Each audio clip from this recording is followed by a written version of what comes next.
धाकड़ खबर, बेखौफ सुबह, बेबाक अंदाज। धाकड़ खबर के न्यूज़ से मैं आपके साथ हूं। अकरम रईस खान पाकिस्तान द्वारा किए जा रहे राफेल गिराने के दावे पर, जी हां, पाकिस्तान की सरकार दावा कर रही है, लगातार पार्लियामेंट के अंदर खड़े होकर बोल रही है कि हमने 3 राफेल को मार गिराया, 5 जहाज मार गिराए हैं, हमने ड्रोन्स मार गिराए हैं, ना जाने क्या क्या कह रही है। और उसके आधार पर वहां का मीडिया ही नहीं, इंटरनेशनल मीडिया भी कुछ खबरें बढ़ा चढ़ाकर छाप रहा है और कह रहा है कि जब भारत ने पाकिस्तान के ऊपर हमला किया तो पाकिस्तान ने जवाबी कार्रवाई करते हुए भारत के 3 राफेल मार गिराए हैं। हालांकि आंकड़ों को लेकर अलग अलग चीजें चल रही है, कोई कह रहा है 1 गिरा दिया है, कोई कह रहा है 2 गिरा दिए हैं, लेकिन कुल मिलाकर राफेल जो है वो बहस का मुद्दा पूरी दुनिया में बना हुआ है कि वो गिरा है कि नहीं गिरा है। लेकिन हमारी सरकार ना तो ये कहने को तैयार है कि वो गिरा है, ना ये कहने को तैयार है कि वो नहीं गिरा है, और कह रही है कि वक्त आने पर जवाब देगी। जिसके बाद सवाल और गहरे हो रहे हैं, खासकर वो सवाल और गहरे हो रहे हैं जो राफेल पर हुए हमले को लेकर इस वक्त पूरी दुनिया में खड़े हो रहे हैं। तो मैं आपके सामने बोलता हुआ बयान रखूंगा सरकार के सचिव का, क्या वो कह रहे हैं। इसी के साथ आपको बताऊंगा कि कई और चीजों पर भी वो स्पष्ट नजर नहीं आ रहे हैं। उनके बारे में बता दूं, उनका नाम है विक्रम मिस्री, ये उनका चेहरा है। विदेश मंत्रालय के अंदर वो सचिव हैं। रोजाना वो प्रेस कॉन्फ्रेंस करने आते हैं। कल यानी गुरुवार के दिन जो उन्होंने प्रेस कॉन्फ्रेंस की तो पत्रकारों ने उनसे पूछ लिया कि अच्छा ये तो बताइए जो हमले किए हैं उसमें कितने लोग मारे गए हैं। हालांकि पत्रकार जो है वो खुद ही कह रहे हैं कि 100 के आसपास लोग वहां पे मारे गए हैं। उन मरने वालों में कितने आतंकवादी हैं, क्योंकि आप तो जानते हैं भारत दावा कर रहा है कि हमने आतंकवादी मारे हैं, तो कौन सा प्रमुख रूप से आतंकवादी मारा गया है, इस पर सुन लीजिए क्या जवाब दिया गया है। Yeah. Sir, this is Mosami from India Today. Now, in the all-party meeting, we have learned that the defense minister has said that, in the Operation Sindoor, almost 100 terrorists were killed. Would we have any details about what is the number like, and also about if there were any big faces, masterminds, terrorist masterminds who were in fact killed? There is also a report that Masood Azhar's family's 10 members have been killed, and Rauf Asghar, who was actually the mastermind of Pulwama, he's also been badly, severely injured. I don't have information at this point in time to share with you on these issues. But as I said, I think, there is so much information out there on television, in the news media, in social media, that it sometimes looks like a long time has passed since this. Please understand that slightly over 36 hours only have passed since this operation was undertaken. Let us have some patience. Information will come out. It will be shared in due time. कोई जवाब नहीं दिया गया है, कोई clarity नहीं की जा रही है।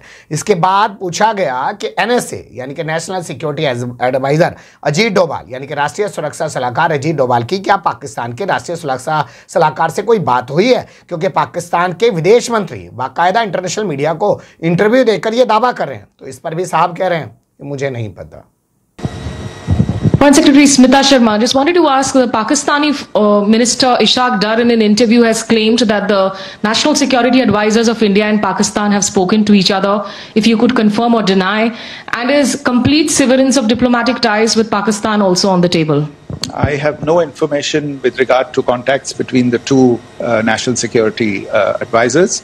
Insofar as diplomatic relations are concerned, you've seen the steps that were announced in response to the following the meeting of the Cabinet Committee on Security on the 23rd of April.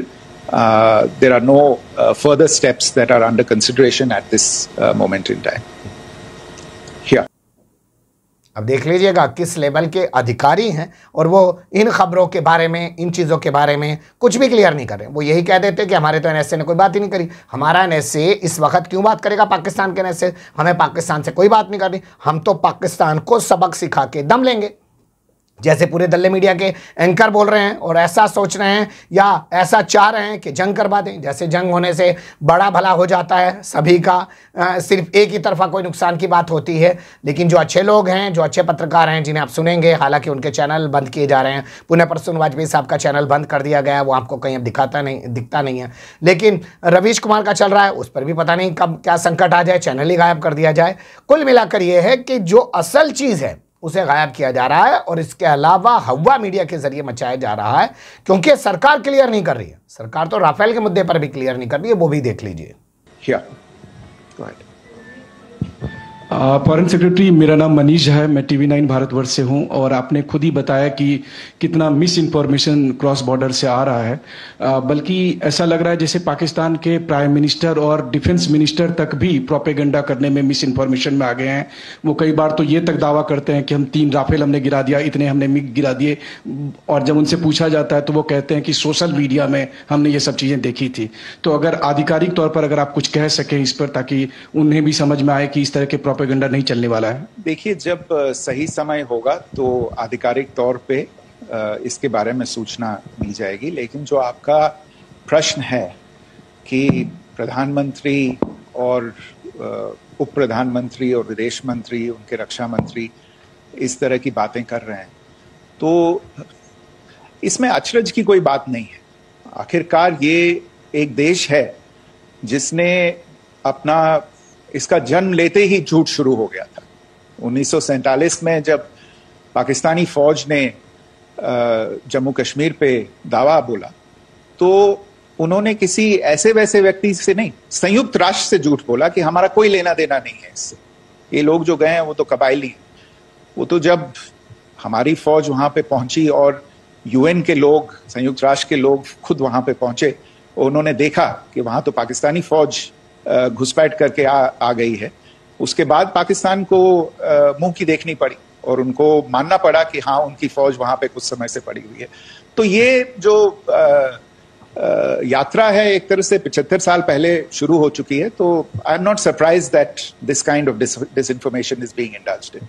क्या जरूरत थी ये कहने की कि वक्त आने पे बताया जाएगा? पाकिस्तान तो झूठ बोलता है, ठीक है, हम मानते हैं पाकिस्तान झूठ बोल रहा है, लेकिन अगर वो पिछले 4-5 दिन से लगातार झूठ बोल रहा है तो उस झूठ का पर्दाफाश कौन करेगा जी? उस झूठ को झूठ कौन साबित करेगा जी? हमारे यहाँ पश्चिम उत्तर प्रदेश में कहावत कभी जावे जी कि चोर को चोर के घर तक छोड़ के आओ। झूठ बोल रहा है, ले तुझे तेरे घर तक छोड़ के आएंगे। तमाम जितने हमारे राफेल है उनका फोटो जारी करा दीजिए, उनकी इमेज जारी करा दीजिए, दिखा दीजिए ये रहे हमारे तमाम राफेल जो हैं। ये जो दावा कर रहा है झूठा है। टाइम क्यों लिया गया? तो टाइम लिया गया तो क्या उस टाइम लेने के लिए कोई जवाब तैयार किया जा रहा है? तब बात की जाएगी। बहुत सारी चीज़ें हैं, आपको यहीं छोड़े जा रहा हूं। फिलहाल बने रहिएगा धाकड़ खबर के साथ। कमेंट्स के रूप में आप लोग अपनी राय दे सकते हैं, खबर को लाइक कर सकते हैं, चैनल को सब्सक्राइब कर सकते हैं और ज़्यादा से ज़्यादा हमारी खबरों को शेयर कर सकते हैं। फिर ऐसे ही किसी सुलगते हुए उलझते मुद्दे लेकर मैं आपके सामने होऊंगा हाजिर। फिलहाल अभी मुझे दें इजाज़त।